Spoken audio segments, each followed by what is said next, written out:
بسم اللہ الرحمن الرحیم۔ آج کا ہمارا عنوان وفا کی سخت آزمائش۔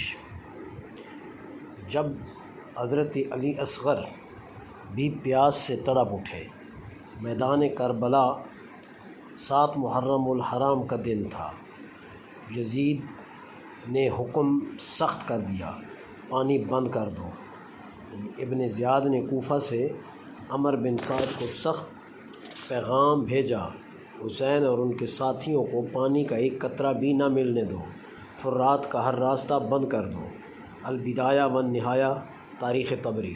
امام حسین اور ان کے اصحاب پر پانی کا مکمل محاصرہ، درمیانی شب تک خیموں میں ایک قطرہ بھی نہ پہنچ سکا۔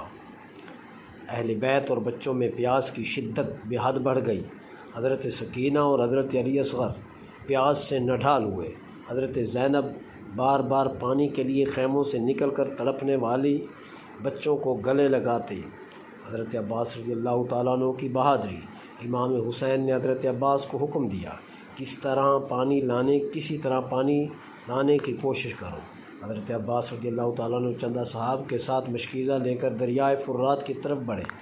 یزیدی پہرہ داروں سے گمسام کی جنگ ہوئی، مشکیزہ بھرا گیا، لیکن حضرت عباس خیموں تک نہ پہنچ سکے۔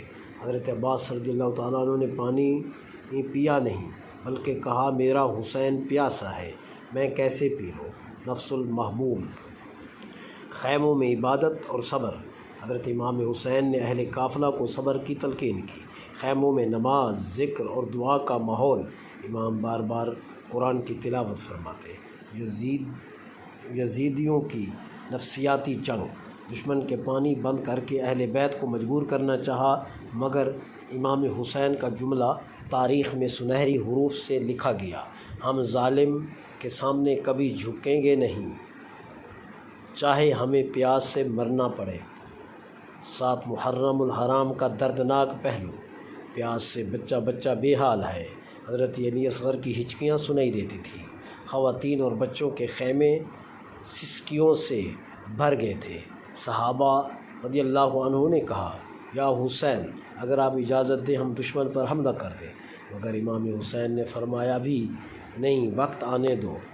مستند حوالہ جات: کتاب المصنف،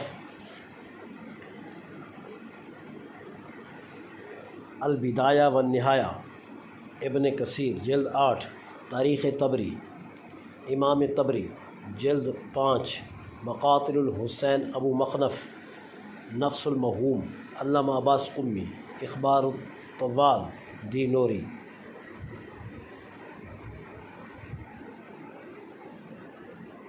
وما علی